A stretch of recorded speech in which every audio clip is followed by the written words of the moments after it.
Hello friends, मैं touch of the frozen heart का episode 16 लेकर आ गई हूँ। लेकिन वीडियो शुरू करने से पहले एक छोटी सी बात बोलना चाहती हूँ।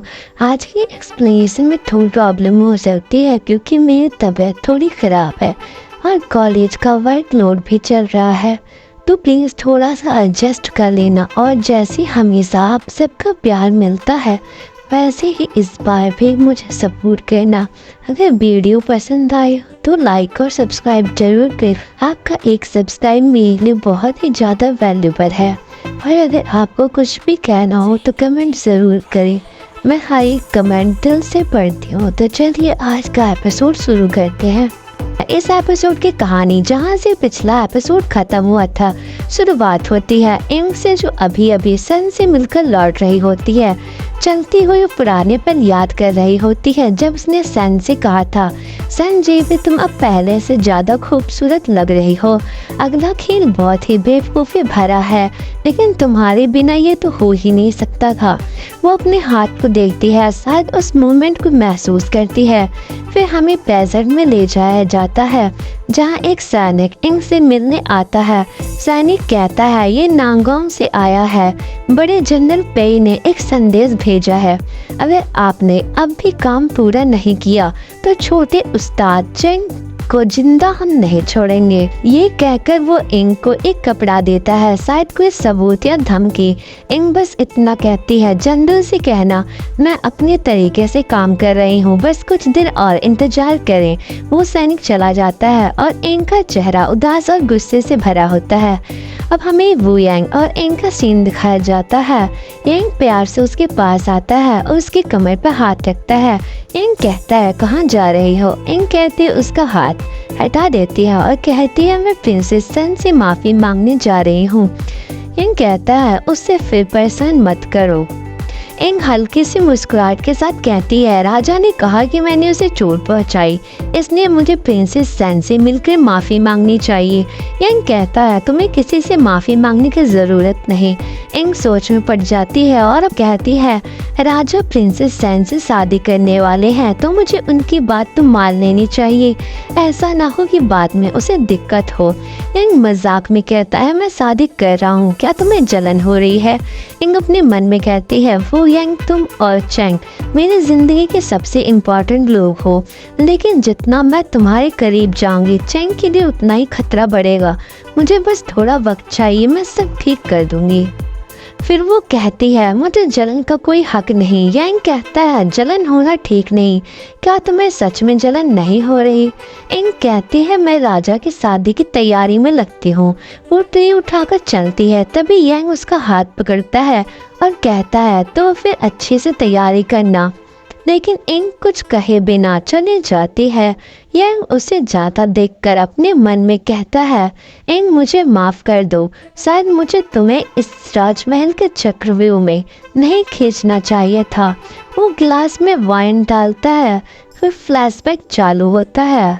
हमें फ्लैशबैक की सीन दिखाई जाती है जहां वो यांग इंग का हाथ पकड़ता है, उसे गले लगाते हुए कहता है यिंग क्या तुम वाकई में मुझे छोड़ कर जा रही हो, तुम्हारे बिना मैं दुनिया का सामना कैसे करूँगा। इंग कहती है कभी किसी के सामने अपनी कमजोरी मत दिखाना। यांग उसका हाथ पकड़कर कहता है क्या तुम मेरे साथ नहीं रह सकती हो, तुम मेरी सबसे बड़ी कमजोरी हो। मैं तुम्हें दोबारा नहीं खोना चाहता, बस मुझे थोड़ा वक्त दो, मैं सब कुछ ठीक कर दूंगा। अब हम प्रेजेंट में आते हैं। यांग दूसरा गिलास भर ही रहा होता है, तभी गुयू आता है और गिलास लेता है। वो कहता है राजकुमार शराब कम पीजिए, ये वाइन काफ़ी तेज है। गुयू मुस्कुराते हुए कहता है ये मिठाई मिस नांगोंग ने आपके लिए बनाई है। यंग हैरानी से पूछता है इतनी रात को तैयारी किस लिए।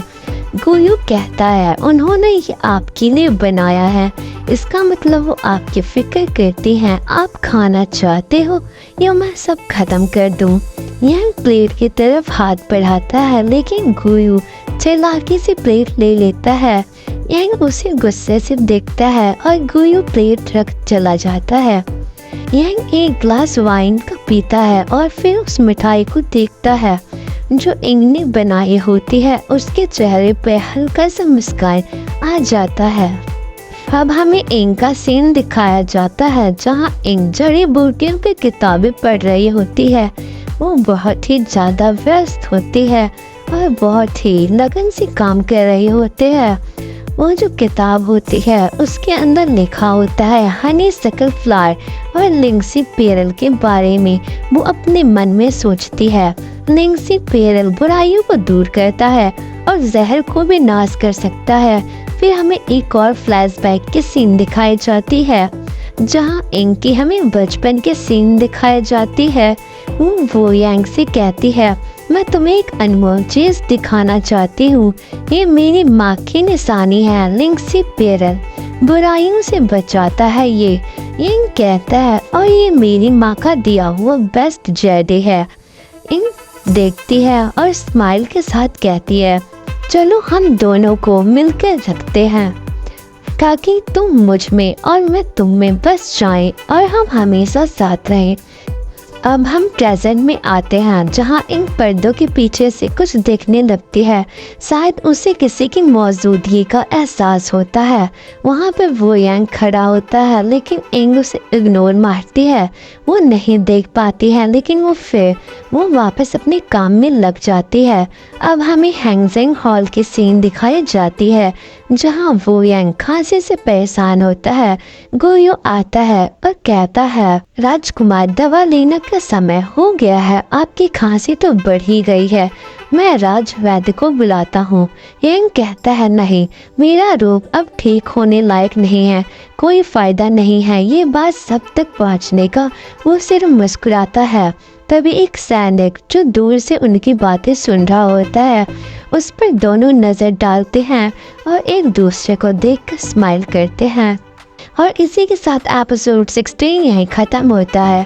पर कहानी यहाँ रुकती नहीं। क्या इंग सच में अपने इरादे पूरे कर पाएगी या उसके रास्ते में आएंगे प्लेस के वो राज और सियान और वो यांग के दिल के बीच जो फासला है, क्या वो कर हो पाएगा? अगले एपिसोड में क्या होगा ये सोचकर ही दिल काफ़ी भारी लगता है। तो दोस्ती से, प्यार से और थोड़ी सी उदासी से मिलते हैं एपिसोड 17 में। वीडियो पसंद आए तो एक प्यारा सा लाइक ज़रूर देना और चैनल को सब्सक्राइब कर लेना क्योंकि ये कहानी अभी बाकी है। Thanks for watching. Like, subscribe and share.